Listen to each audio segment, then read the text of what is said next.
What's up, everybody? Welcome back to the Success Cycle, where we aim to increase your mental toughness and resilience through actionable tips weekly. Today, we have a special episode. We have a guest, Peter Law, former Marine 0311, infantryman turned psychology major. We go pretty deep into the topic of building resilience through physical training. It's a good episode. Let's dive in. Peter, what's going on, man? Hey, what's up, dude? How you doing?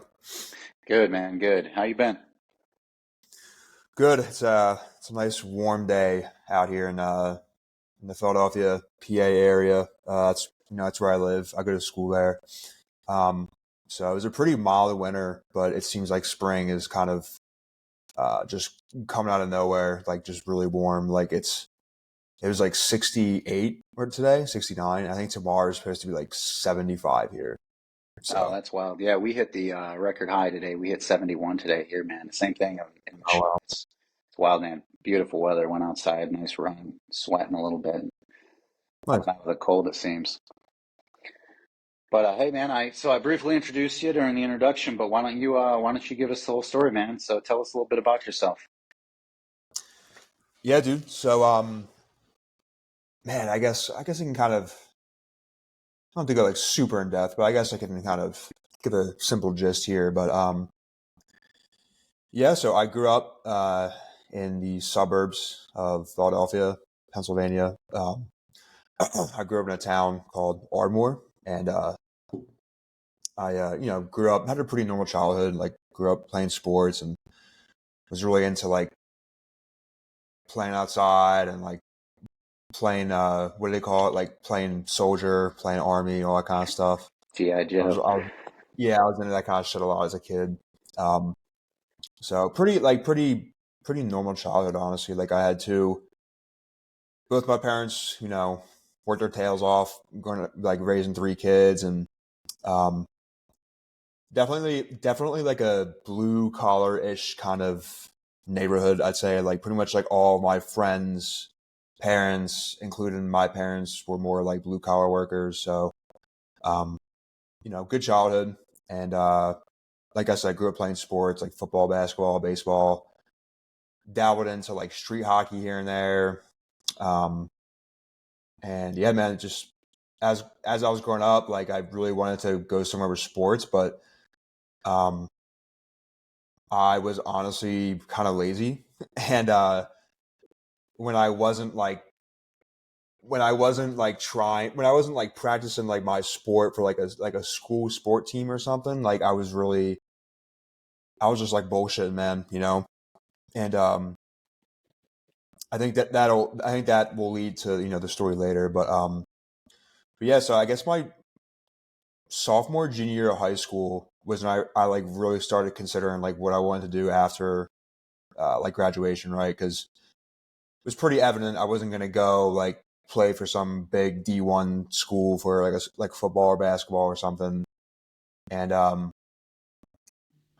always had this idea and like kind of inspiration of joining the military.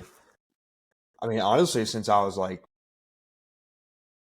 in elementary school, like I was very like I guess privileged in a sense that like my dad and my older brother, taught me a lot about like military history and I was like playing like Call of Duty like the old ones like the World War II ones like when I was a kid and like I just found it like so fascinating.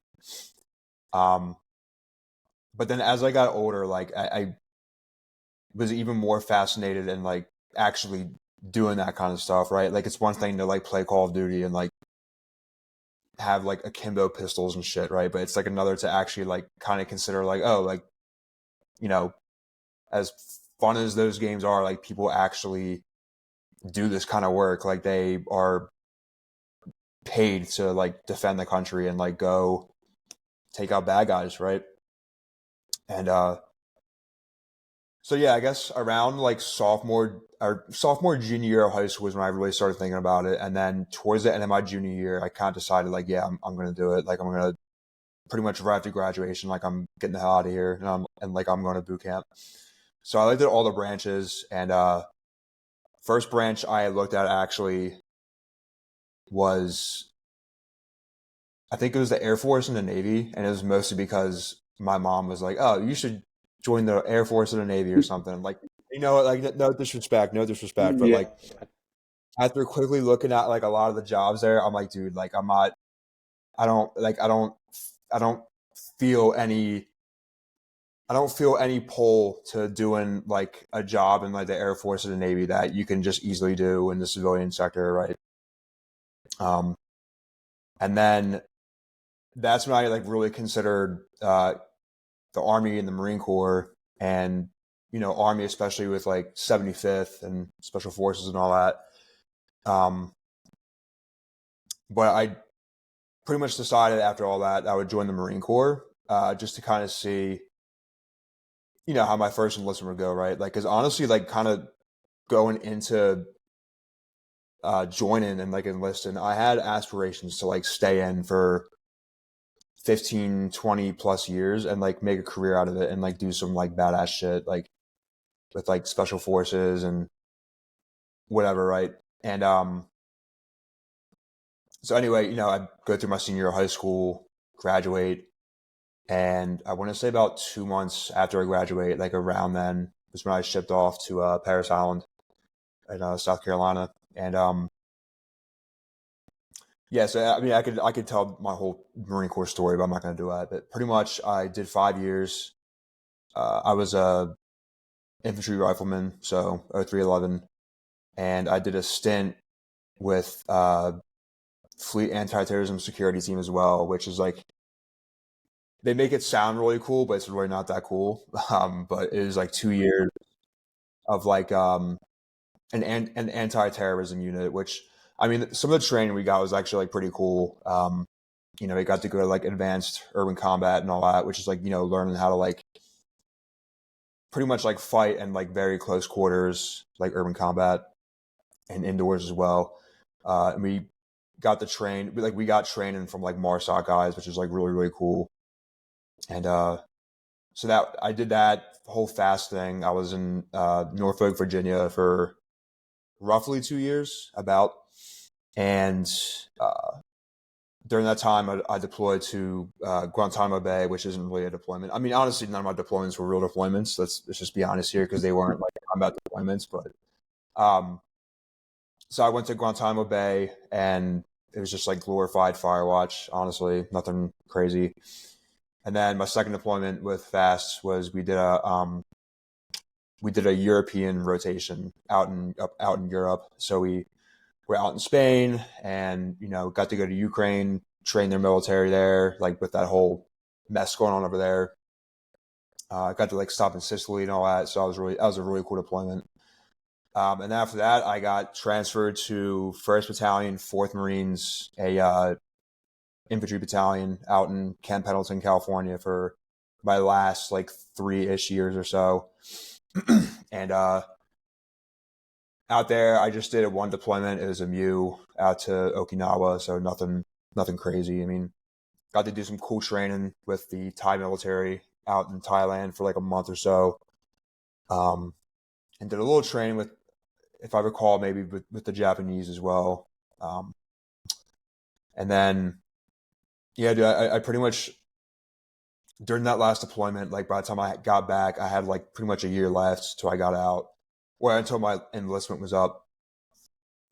And I pretty much already knew at that point, like, yeah, I think I came into the military being like a very hard charging motherfucker. Like, oh yeah, I want to do all this crazy shit. And then, I maybe you and I could speak about this another time, but like, I just saw a lot of things, especially like in the Marine Corps, that I was just not the biggest fan of. And I came in at a weird time too, because I came in like 2015, and that was like pretty much like the last, right when that happened, like around 2015 ish. That was like when Afghanistan and all that, like started dying down pretty rapidly. Um, like all my like squad leaders and like platoon sergeants, when I was freshly in, were all like Afghan, Iraq veterans and stuff.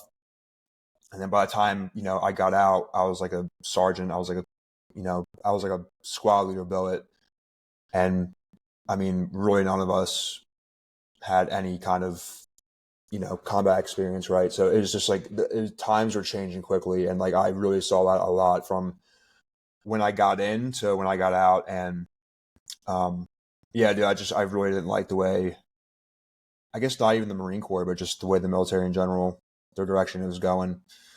Um, and sure, I guess I'm sure I could have gone and did some tier 1, tier 2 spec ops, like Marine Corps Raiders for the Marine Corps, or like the Army has 75th Green Berets and all that. But I don't know, man. I guess I got to a point where I was just like, yeah, like I loved the experience I got, and like there's nothing I would take away from it, but I just kind of got to a point where I was like, I think there's a lot more to my life that I want to live out, and I don't think it's in the military. So, um, yeah, I got out in 2020, and then like peak COVID, so that was strange. Yeah. And came back came back home to the Philly area, and started going to school. And when I first started going to school, I had no idea what I wanted to do, and was kind of bouncing around for like a year, and then I decided my second year. I had a unreal professor. Her name is Professor Wexley, Abby Wexler. Shout out to her. She pretty much like convinced me to go the psychology route. Like she was like phenomenal, like really really great lady. And so then that's when I decided to study psychology in my undergrad.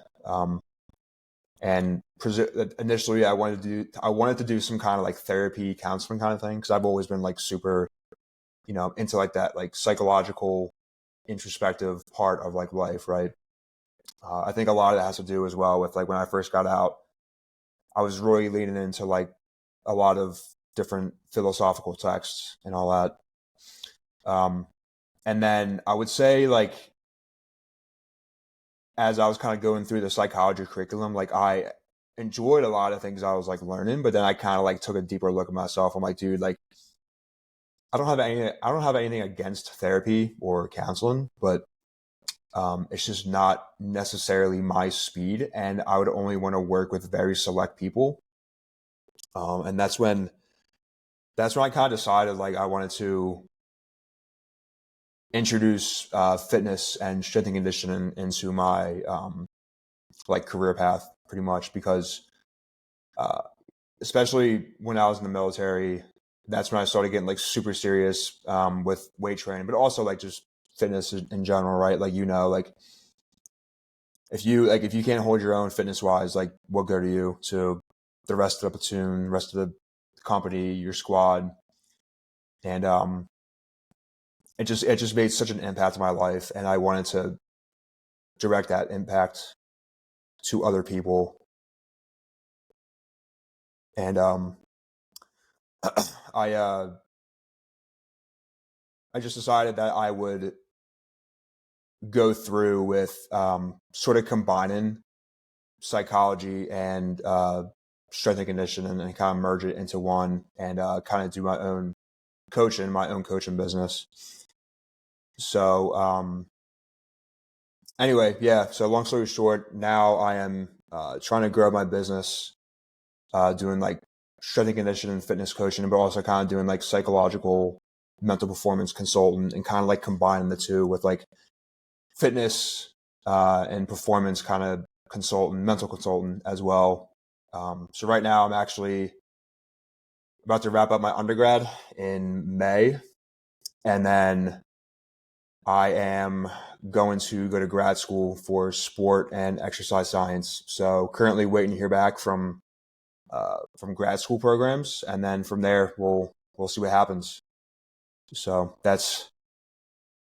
I know I said that I wouldn't be talking too long, but I just run like a 30-minute rant, so I'm sorry about that. But that's kind of the story, man. That's kind of where we're at now. So No, man, it's good. It's good. That's yeah, that was a weird time in the military there. Like the whole time you were in, everything was kind of like dying down, and it's kind of just military wide, not just not just the Marine Corps. It was Mhm. like all the mission there, everything was just dying. It started to get like real. Well, the non-wartime military is just so different.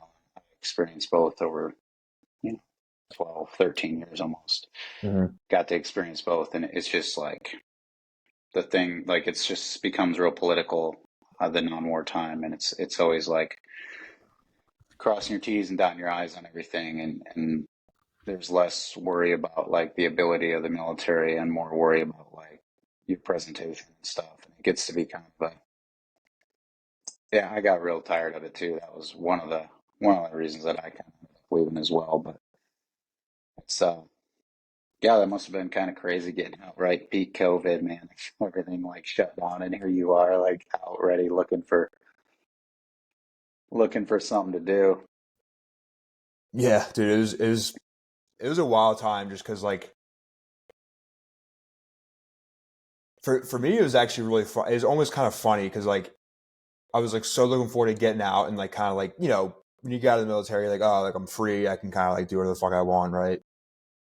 And it's like the one like of course the year I get out of the military there's a fucking global pandemic, like it's like a one Yeah. last like fuck you from the Marine Corps. But um yeah, it was a weird time, man. Like you know obviously with COVID, right? Like it was there's you couldn't like really do anything because everything was so locked down. Like it was like peak COVID when I got out, and like it was like when I came back home, it was like you couldn't like really go do anything except like kind of just stay home or like I guess like go outside or something, right? And then I think aside from that as well, like that transition out from the military to back to like regular life, honestly, was like such a weird time for me personally, just because I felt like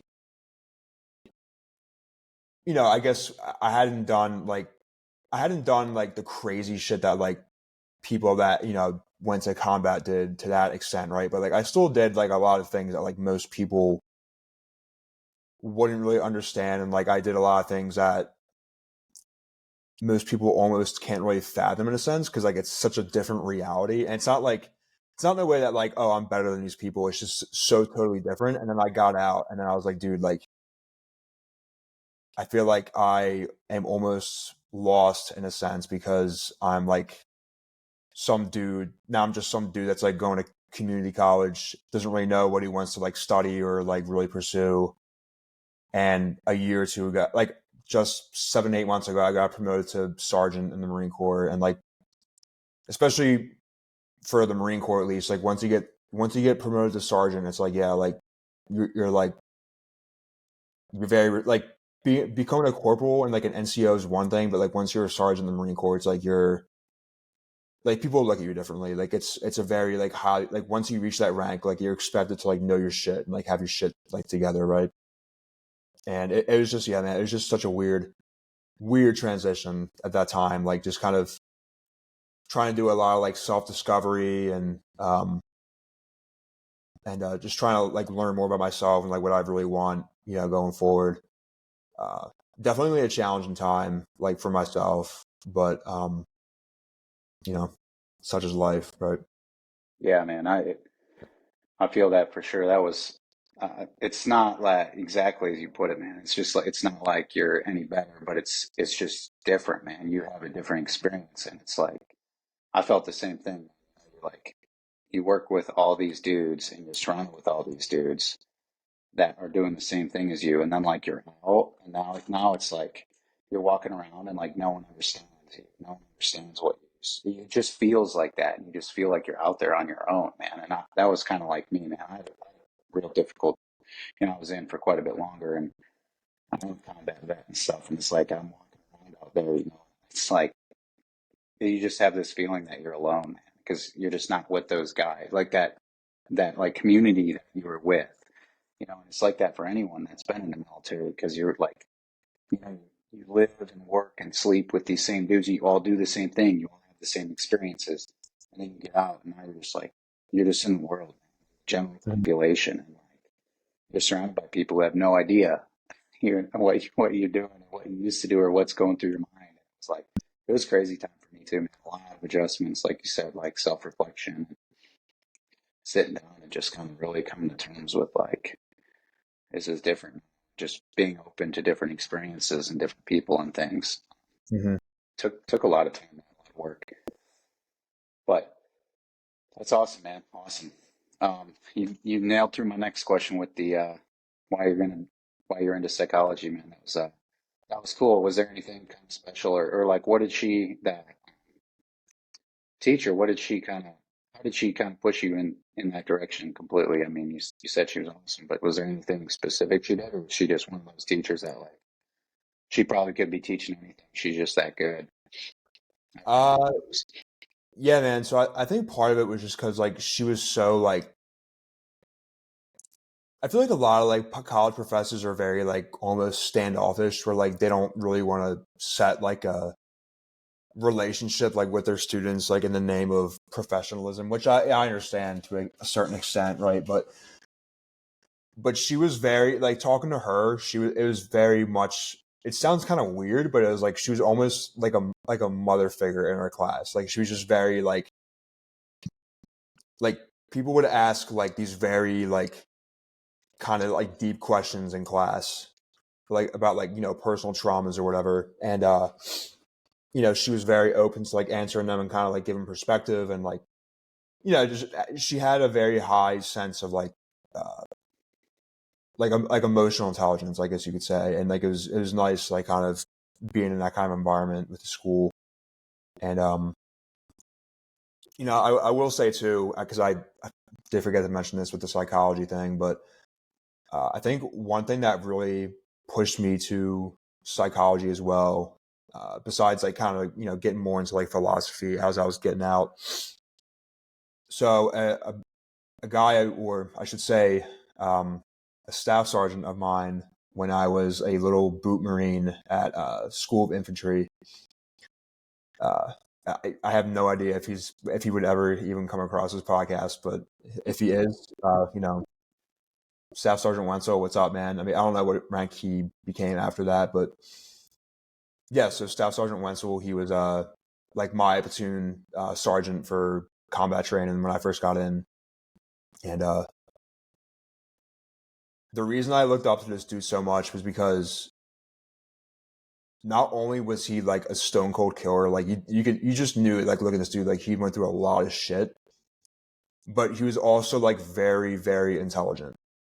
And there's this, so I remember when I came in the Marine Corps, right? Like there's this weird stigma where, especially like Pogues would say this, like, do they call people Pogues in the Army? Uh, I think so, yeah.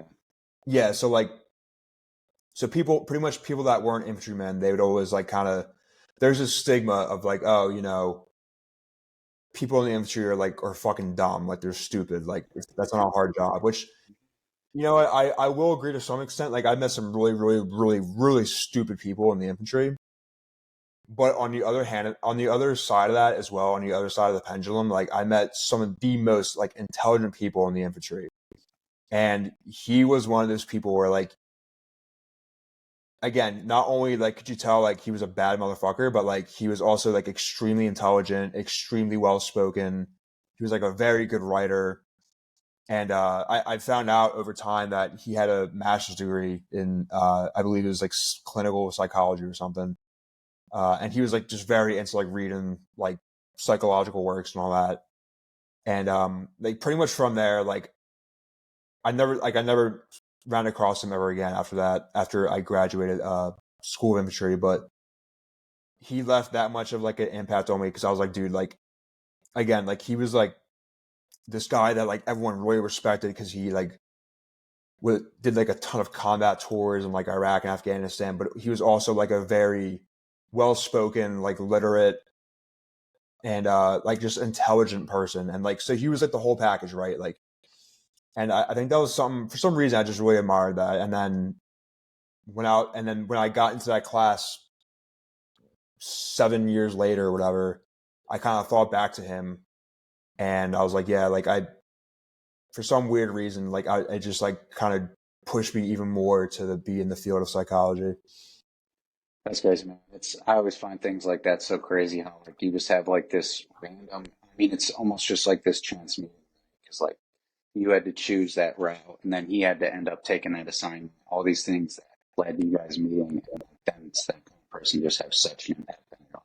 So Hmm. I have some stories like that too, and it's just like, to me, it's always just so like things just happen for a reason, you know. Hmm. How does all this? How do you explain all this stuff? It's Hmm. crazy stories like that are super cool to me. It's fun, super interesting. But so tell us about your coaching. Tell us what you do, where you're working, or how you're doing it. Yeah, man. So it's definitely like still like on the come up right now for sure. Like right now, I only have like a handful of like full time paying clients, and which is cool. It's part of the game, right? But um, so I work with right now. I work with like a little bit of everyone, like from different populations. Like I have a few clients that are just like just general fitness, just trying to get in good shape. And then I have a couple of clients that are more like sports specific clients. So like one's like a Muay Thai athlete, the other one's a Brazilian Jiu Jitsu athlete. So it's cool to like getting able to like program those people for their their different goals, and working with different client populations and kind of getting that more experience, right? So Yeah, that's with my like my online kind of coaching, and that's what I want to grow long term. But I also coach right now part time at a gym. Like I do like group personal training at a gym in the city here. So that's cool too, because it's nice to actually be out in the gym floor, like interacting with people face to face and all that, which is it's always nice, right? Like yeah, one thing. It's one thing I've kind of discovered by myself recently is like you kind of see this a lot with not even just like coaching, but just like the solopreneur space in general, right? Where like people like glorify this lifestyle of like traveling the world and like just working from your laptop like on a beach or whatever, like which is cool if that's what you want. But I kind of discovered like I don't think I could ever do all my coaching like completely online, because the thought of like just staring at my computer screen for like 8, 10 plus hours a day just sounds like not fun at all. Like I'm down to do that, like some of that, but I need that kind of like in person interaction every day. Like I need human interaction. So um maybe an unpopular opinion, but I don't think my coaching business will ever go like completely 100% online. Um yeah, but yeah. I'm with you on that too. I'm more of a like personal type. Like I like to have real interactions with people, and yeah, like Zoom's one thing, man. Like even we chatted a few times before and stuff. It's cool, but like you just don't get that same personal experience as when you like get to meet someone and actually like have a conversation with them. And mhm, mhm. I like that aspect too. The online thing's been like I have a similar feeling about the online thing. Like I like it, and there's definitely like, cool opportunities. I think like I mean way more opportunities than when 20 years ago. Like some of this stuff could never even exist without like social media, this whole online space. But I think it really just it pushes people to just be online more. And I'm trying to get offline, man. Like I like to I like the real interactions that real conversations with people, and it's just there's some ways that you can kind of try and get a little bit of that online, but it just doesn't feel the same to me. It's just not authentic. It's not genuine. Like it's just you don't feel it when you're talking to someone.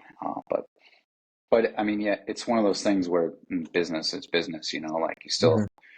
it's still a business at the end of the day. So I guess whatever's working, you kind of have to work towards a little bit. But yeah, it's crazy how like this online thing is just like taking off, and like man, I remember being a kid and like I was in like seventh grade and it's got like dial up internet. It was the first time ever going online, and it's like and now it's like man, I can't imagine like the world without internet. Like it'd just be Oh so yeah. crazy. Hmm. All right, man, let's dive into some stuff, dude. You're here. Let's talk about some resilience, man. What is well, we can talk about like resilience and then kind of what it means to you as far as like defining it. I know it's like well, it's kind of a loose loose thing. It's kind of just overarching is like the ability to bounce back from like adversity or difficult situations. Uh, what does it kind of mean to you in like more your words rather than like kind of psychologist words, I suppose?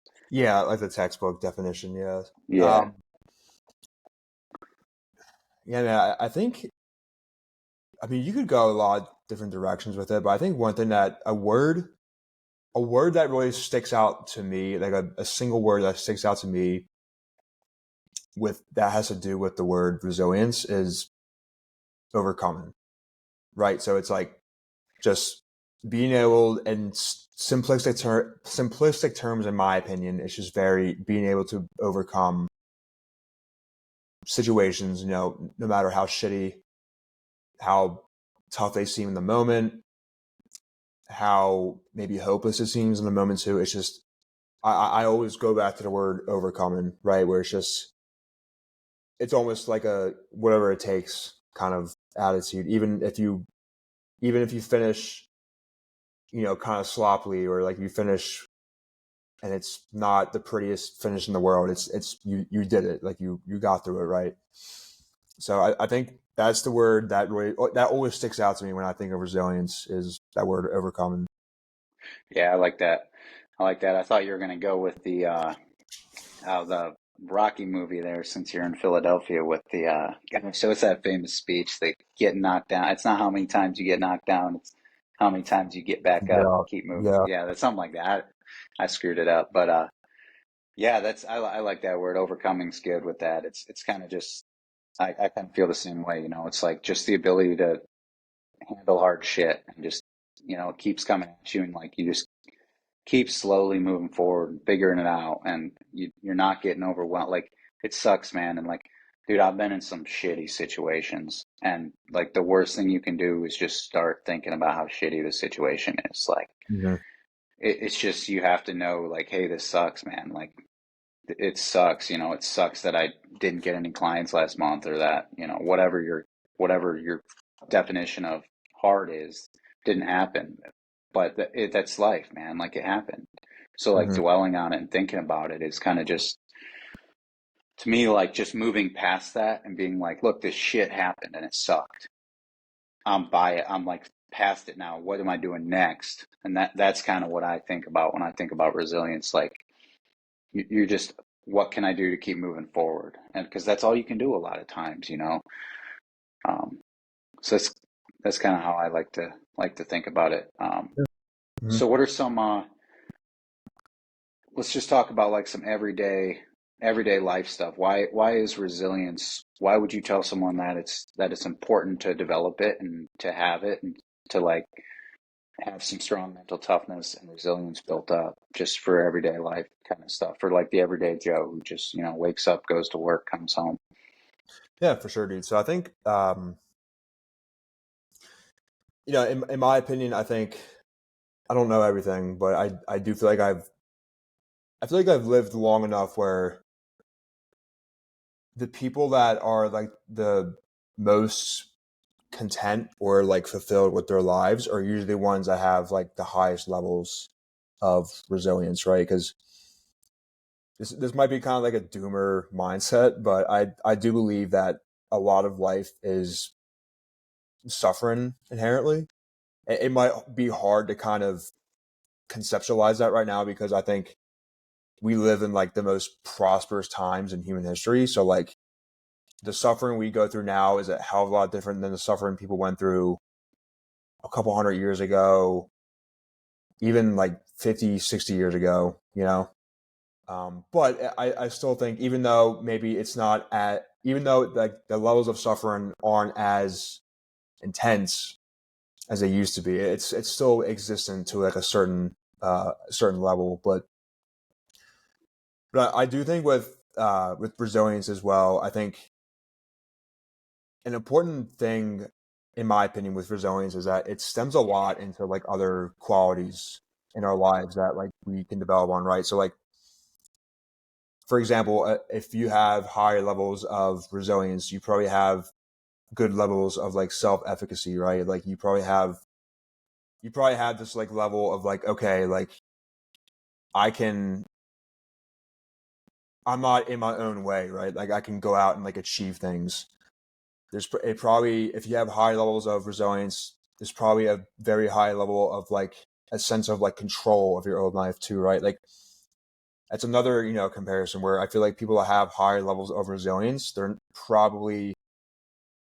not so quick to blame all these things on outside resources, where they might reframe it in a way where it's like it's not anyone or anything's fault, it just simply is, right? And I think also another thing that a lot of people with high levels of self resilience have also is a high level of like self discipline. So I think another thing too is you kind of build that resilience muscle. I think you're also kind of building that self discipline muscle, because you know there's going to be a lot of shitty times and a lot of things that you're probably not going to feel like what you want to do, but you train that resilience muscle, that discipline muscle almost like comes along, it grows with it as well, because you're going to have like the discipline to do shit you might not feel like doing, but you have to do it to get over to the other side, right? So I Yeah, think there's just some things I think that people might not really think about a lot, but I think it's important to realize that resilience builds so much on these other qualities, and that's why I'm a big believer that like resilience is really, it's like such a like, it's probably like one of if not like the biggest theme in like life as a whole, especially like for human beings. yeah, 100% agree, man. I think like you couldn't have said it better like that. That's people, everyone is inherently suffering, right? Like whether it's in work or personal life, relationships, your health, like everyone's inherently suffering, obviously to different, you know, or like levels, right? Some, Mhm. the 600-pound person suffering a lot more than the 400-pound, or so on and so on. And it's like, yeah, that was awesome, man. Just being able to understand it's not like someone else's fault. Like Mhm. it's not some circumstances fault. Like that's the thing with resilience, that I think that the people who are like the most resilient are like, all right, like this really bad thing happened to me, or this whatever happened to me. My girlfriend dumped me today. Like that sucks. Like, and instead of like blaming everyone else, like blaming her and calling her, whatever, it's like, hey, like this shit happened to me, man. Like here's what I'm gonna do. Here's my next step. And it's that to me is like just important, like hugely important. And that's why I think, like you said, that resilience and like mental toughness are like two of the most important traits, I think. Mhm. Like there are. Like you can't really name like better ones. I think as far as like overall effect on your life, like just day to day, every day, like you mentioned, like the building the discipline with it. And like we're gonna get into like some physical training here in a minute, but like I've done some physical training programs where like I look at the workout for the day and I'm like, fuck, this is not, Yeah. like, dude, I'm running ultra marathons again, right now. Dude. Like, I look at my Sunday workout and it's like a 24-mile run, dude. Like, like my stuff I do on Sundays, like, so I run at like 4 a.m. in the morning. So it's like, dude, do I want to get up at 4 a.m. on a Sunday to go on a 24? Like, who the fuck wants to do that? Yeah. No one does, man. So it's like, but that's like that resilience, and it's like, I don't know, dude, I've been doing like a lot of hard shit. So like, I think that's one thing that the military really does for you. I think it's like the military is really good at building resilience and building mental toughness. Mhm. Dude, if I had a nickel for every time I sat around and cleaned guns or picked up brass on the range for hours, man, I'd be a rich, rich man. I'm sure you know the feeling, but like, like no one wants to do that shit, but you do. Like you just do it, and it's just doing the things that you don't want to do. And people talk about discipline, and that's what it is, man. Like you just consistently do the shit that you don't want to do, that no one wants to do, but you get up and do it, and like that alone will just set you so far ahead of the average person. Mhm. No. Um, But yeah, it's my little rant on that. That's like been on that a lot lately. It's just the suffering and like you said, like this is the day and age that this is right now. It's just people are like so no one wants to suffer. It's always someone else's fault. And like people don't understand that suffering is life. Like Mm-hmm. that is life. It is, and I'm with you as well. And I thought it was funny you said it's kind of the doomsday thinking, but like I'm the same way, man. Like man, I suffer every single day, but I've learned to like embrace it and welcome it and love it, man. Like and in all different aspects. And I'm not gonna say like you're just suffering and you're miserable and you're depressed all day. It's different than that, man. You know, like I'm still happy, I still go on with my day and stuff, but there's things that I'm gonna do that I'm gonna be suffering during, you know, whether it's working out, whether it's going to visit some family that I, you know, don't like or whatever. But it's just something that you're gonna be doing and you're just gonna have to go suffer through it and not think about it, you know, just kind of put it in the past and move on. But it's tough for people these days, man, especially with all the competing interests and everything with well, you know, why would I go work out when I can lay here on this couch and watch Netflix for 3 hours, you know? Mm-hmm. We laugh, but like it's a real thing, man.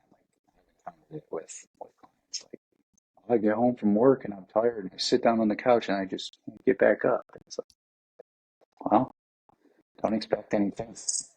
Yeah. But yeah, Yeah. man. But cool. So that's yeah, man. I 100% agree. Let's dive in then to like building that resilience. And you know, like I said, I think that like me, we have a huge advantage just because we're in the military, and the military just I mean, it just naturally builds. And you know, like going through just boot camp through SOI, School of Infantry for you and stuff, and even everyday life, right? Like they make you PT, they make you do all these things that you don't want to do. In fact, the majority of stuff they make you do, you don't want to do. Yeah. And I mean, my story too, like, I mean, every selection that I've been through, all the courses that I've been through, like, the whole point of the course is just suffering, right? Like, they just want to see you suffer because once people start really suffering and the pain gets really bad and people get really miserable, that's when you find out who they are. Like, that's when you find out like how this person handles stress and how this person acts when they're like overwhelmed, right? When they're in complete pain, are they the guy who just quits on the team, gives up? You know, like that's when you find out a lot about people. So that kind of leads right into like where I'm kind of going with this, and that's why I think that one of the best ways to build this is through physical fitness and training because that's like really one of the only places that you can actually like insert yourself into that kind of scenario, right? Mm-hmm. Like when you're into this like pain cave and it's deep and it hurts and your like mind is like, hey man, you don't have to do this. We can quit. Like we can just stop this. Let's just, you know, let's cut this out for 5 minutes, sit down and reassess, you know, and like what do you do then? You know, because that it happens, right? Like I'm sure you've been there multiple times, you know, and so what do you think, or I guess when it comes to physical training and resilience, how do you kind of like intertwine the two? So I think one thing that's very hard to do, and I don't think anyone ever I think I don't think anyone ever gets to a point they get to a point where they can do this all the time, like 100%. But I think one thing everyone can try and do, and I think it makes a bigger impact than people would think, is you're saying when your mind is kind of telling you like, oh, this could all be over right now. We just stop, right? Just this is hard. Like this doesn't feel good. Whatever. I think one thing that everyone can do, and again, it's going to take a lot of practice to get better with this. But it's really challenging that inner dialogue, right? So you have those initial emotions and feelings of, oh, like this is hard, so I should quit. Or, oh, this is really uncomfortable, I should quit. But then it's really all about like challenging that inner thought and like kind of questioning it and like introspecting it and be like, well, if I do quit, then what happens, right? Like, is it really this painful, or I just don't feel like doing it? is it something that I physically cannot do right now? Like I'm about to literally die, which you're probably not.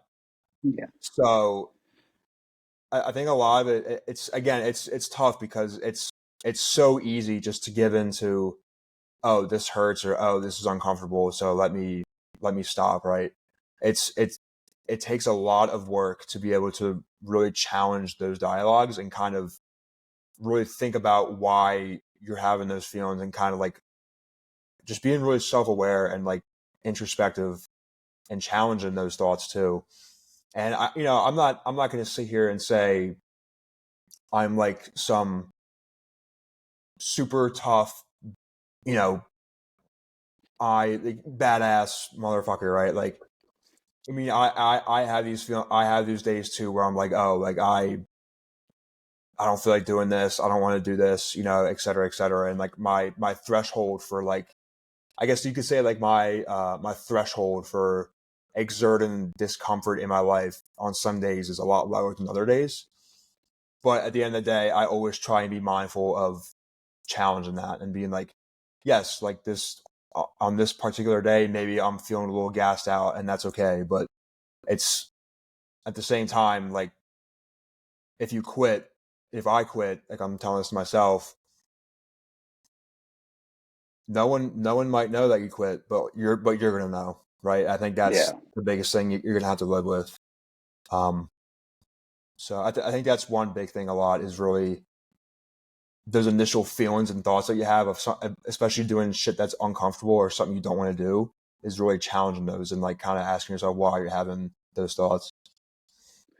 Yeah. Yeah. I like that a lot too. That kind of gets into like some of the mindfulness and stuff. And we won't dive too far down this rabbit hole, but I do like that's something huge that I've kind of noticed too is that self awareness, just building self awareness through like different mindfulness practices, whichever one you do. I'm like advocating for people to meditate and stuff, but just doing some kind of like mindfulness and like it brings awareness to that stuff, and you start to actually realize um, when you're in that moment, like you mentioned, like these thoughts and feelings and emotions arise, but like that's what they are. They're emotions, their thoughts, their feelings. Like, and like you said, like that's the perfect way. And that I actually utilize that in like all aspects of my life, dude. Like I get into an argument with someone or some guy cuts me off for something. And it's like, I was having, when I first got out, I was having like a big problem with like, getting really fucking angry really quick at people, like how could this guy cut me off? Like what kind of disrespect is this? And I kind of started, once I started, mindfulness was one of the things that was kind of on my mind, and I started practicing it. And like since I've like implemented that just 15 minutes a day, like for the past year now, it's been like, dude, my first thought now is like, okay, like we're having this emotion, I'm having this thought, like anger has arisen, and I'm feeling angry. And it's like, why am I feeling angry? Or Mm-hmm. why do I think that I can't continue this? And like being aware of those allows you to just completely step back from the whole situation. It's like you're just zoomed out of your body, and you're like, okay, why do I think that this is so, like going to kill me right now? Or why do I think I can't keep going? And that like that actually is one of the just the best things you can do to actually fight this feeling, right? Mm-hmm. But at the end of the day, like you said, it comes right down to like no one's gonna know but you know, and like when you're the guy who's looking in the mirror, it's like, man, I only did three-quarters of my workout today because I didn't feel like I could finish it. And it's you're a quitter, and that kind of stuff like spills over into everything. And like tell me what you think about this, but like I'm also like kind of into like once you do that and once you quit, and it's okay, right? Because no one knows but you. So it's okay. There's no consequence for it, right? Mm-hmm. Once you quit, the next time it happens, you quit again because you're subconsciously like, okay, I did it. I quit last time and I'm okay. Nothing happened. It's all right. I'm just going to stop again this time because it's getting too painful. Mm-hmm. So it becomes like this cycle, and this is kind of just my thoughts on it. Hear yours in a second, but it becomes this cycle where eventually, like, and especially in like the fitness thing, the fitness world, like you kind of never are actually able to like fulfill your potential and find out where you can go or what your body is actually capable of, because you always quit shy, you always quit before you get to that like peak point where you're like, I'm absolutely torching it, like I'm pushing it today, like I'm gonna need 2 days off after this or whatever, but like you're at top level. And when you never reach that and find out, it just, I mean, how do you ever know, where it is? And but that's kind of just, it just built in my mind, and this, it just keeps building. Is that something you'd agree with, or do you kind of think it's more Mhm. of a day-to-day thing? I think so. I definitely do agree with the point that if you kind of if you kind of give up before a certain point and you kind of know deep down like, oh, I could have gone harder, I could have tried a little harder. I do think over time that does get worse if you kind of like sit in that mindset. But another thing I would add too is like I think we kind of like I think it's a lot more common than like we would like to think, at least, where a lot of people are like okay with that, of not really pushing their limit to that point. And it can be fitness, but it can also be like with anything, right? It can be with like Yeah. career, it can be with school. And kind of going back to your point, it's like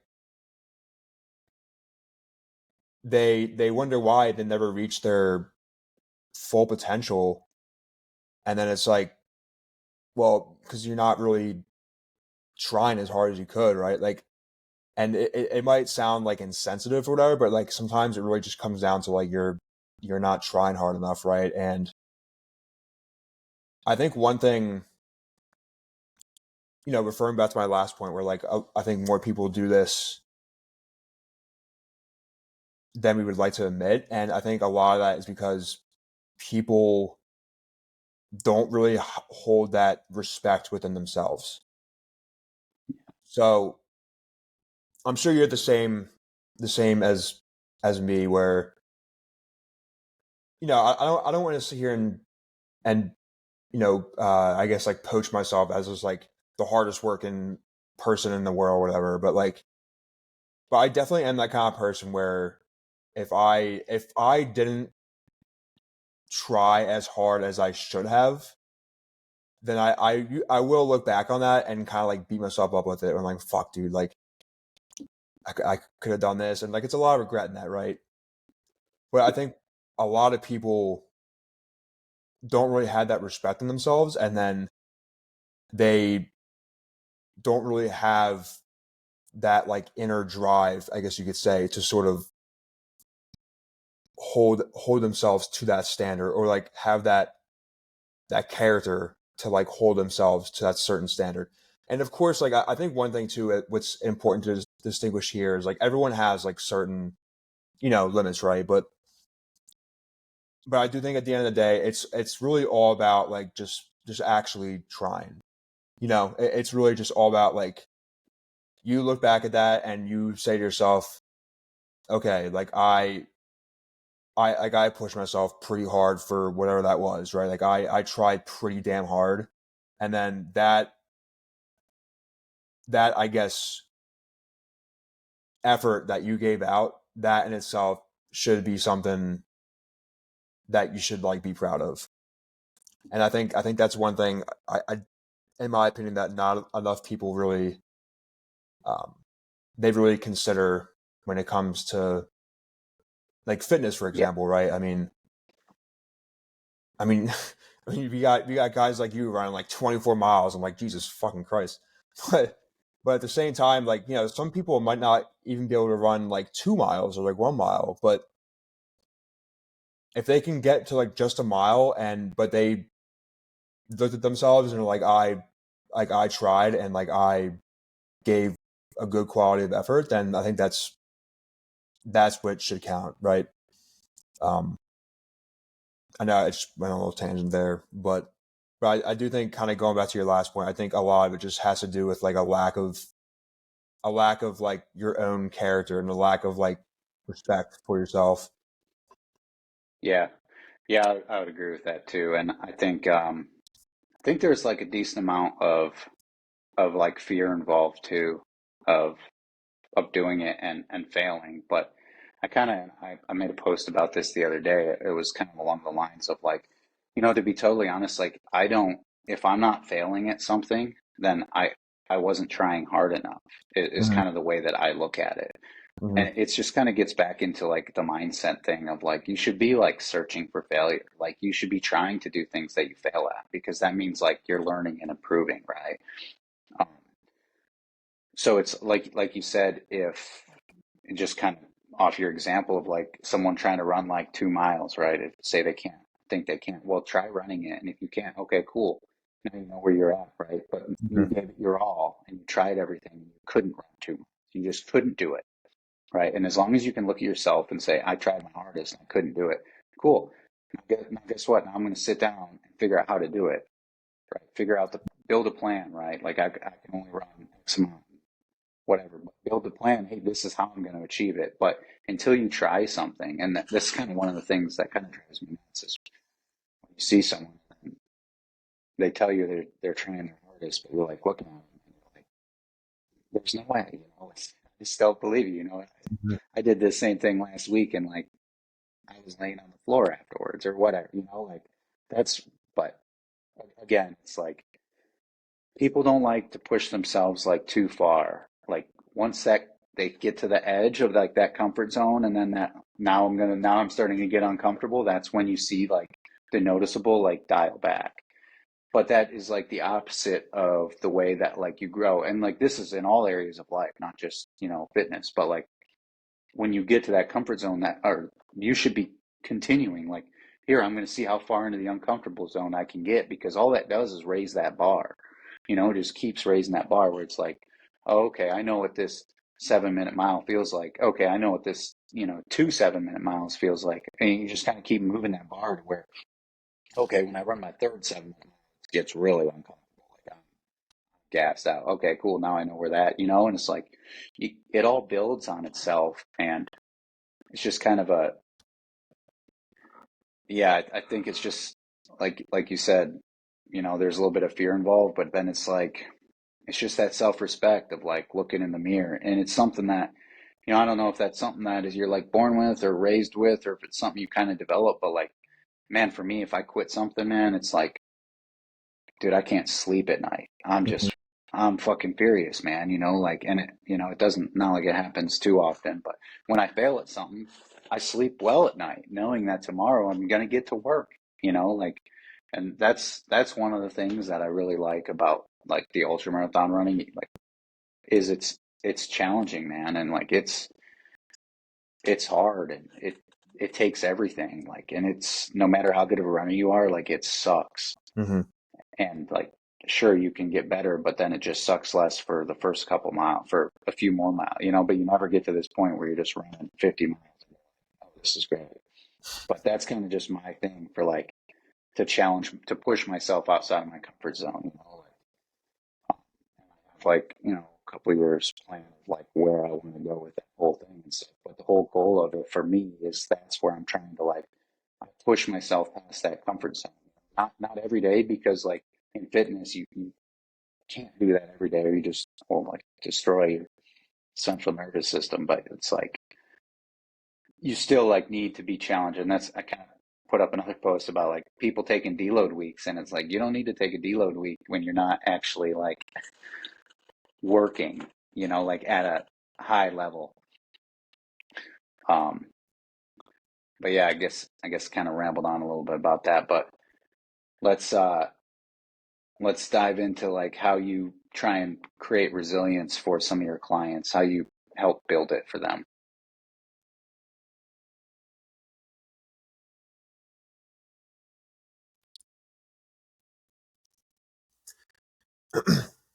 Yeah, dude. I think one thing that would I think one thing I'd think about a lot too when it comes to like lack of trying in whether it's fitness or whether it's career aspirations, family, whatever it is, right? I think one thing I often think about a lot is really I think a lot of it has to do with the ego, in my opinion. And the reason I say that is because that's something I have kind of, discovered in myself where for example, right? Like first started when I first started my online coaching, right? I didn't really want to do the work of like doing outreach to people and like trying to like really get my name out there and like try like doing the work to like get clients and like work with clients for free and all that. And I realized that a lot of that was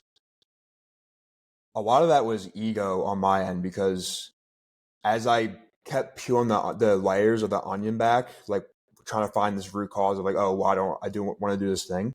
And it really came down to like ego on my end, where it was like I thought my level of expertise in business, in coaching, whatever, that I was too good to be dropping myself to a lower level, to be outreaching people and being like, oh, hey, do you want coaching? Like, I can coach you for free. I can help you for free. I can do this for free. And like, it came down to my ego and me thinking I'm too good to do that. When in reality, like,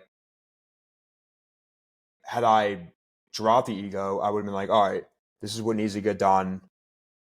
And this is where the work gets done, and I need to make progress doing this. I think with fitness too, I think about this a lot with like exerting like actual effort in fitness, is where I do think a lot of it has to do with just like ego, where people might think I don't want to do this hard work, and it goes a lot deeper than it's just being hard. It's a lot of it is because it's an ego thing where people are like afraid to like surrender themselves to feel that pain Fail. of like the pain of like progression and the pain of like starting from scratch and building yourself up to a higher level.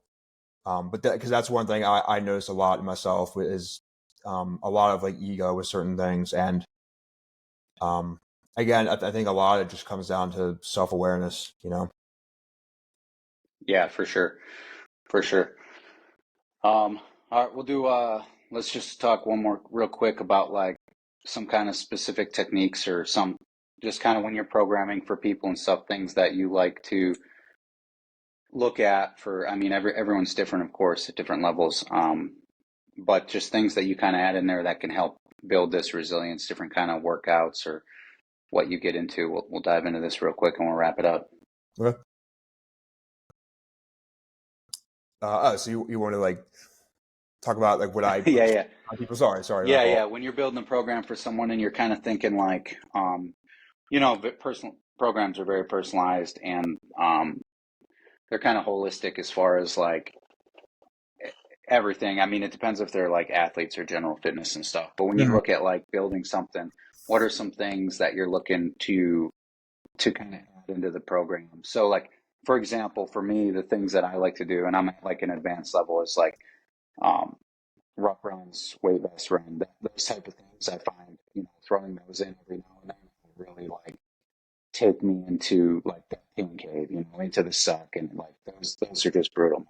Like your quads are screaming at you, your lungs are screaming. It's painful, just the misery, and that's just like obviously an extreme example, but different kind of workouts do different kind of things. But I, like back to the physical training is one of the best ways to build this mental resilience. And what kind of stuff do you look at and consider when you're building a program that can help Mhm. with someone's like resilience and mental toughness?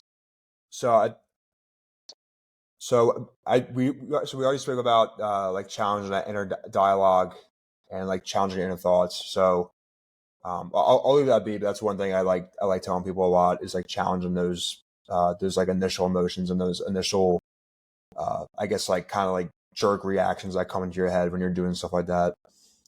So another thing I like to talk about a lot too is when you're setting goals, is setting like a process oriented goal instead of like a hard like, you know, not like a goal of like, oh, I want to run 10 miles Friday, but it's like, okay, well, if you can only run 2 miles, then like probably not going to do you any good, right? So like with Brazilians, for example, the reason I like setting more process goals. So like a process goal would be like, okay, I want to be able to run 10 miles at like a certain point. So how about for 4 or 5 days a week for the next month, for example, I run, Yeah. and then every time I run after, so let's say like tomorrow I run a mile. Okay, that's cool. And then when I run 3 days after that, I'm gonna run 1.25 miles. So like set like more like a process oriented goal where it's like, okay, I'm gonna add maybe after every run, I'm gonna add like a quarter mile or something like that, right? So I think the reason I like that with resilience too is because every time you're gonna hit like a kind of like a PR almost, and it should be hard, but you're kind of training that resilience muscle every time because each time you're kind of like setting yourself up, like you're kind of like getting a little more into like out of your, I guess, out of your comfort zone, right? So another thing I like telling people too is I like telling people with setbacks, for example, like you were saying for failures, you kind of like accept failure, or like you kind of look at failure as like, okay, I tried, so that's good, right? Like you put out. One thing I like telling people is anticipate setbacks, but also like welcome setbacks. So you're gonna have times where you're not gonna hit, even if you tried, like you gave a lot of effort into something, maybe you're not gonna hit it right, but that's okay because when you fail in that whatever it was that you exerted yourself into, you probably learned a lot of lessons. And again, you're building that resilience muscle. And kind of to add on to the process oriented goals as well. I think one thing I like to remind people a lot is for like certain goals, like let's just say for a fitness goal, for example, right? If I'm going to use myself as an example, I would rather, if I'm going to set a goal for like myself that I want to achieve, it should be something that like I'm really passionate about. It should be something that I really am striving or hungry to get to. Because if you set a goal for yourself that deep down like you're really not too passionate about or like you're not like too driven to get to, then you're probably not going to try that hard at that goal, right? So like for example, for me, like when I was doing more powerlifting, I was like, okay, like I want to be able to deadlift 600 pounds.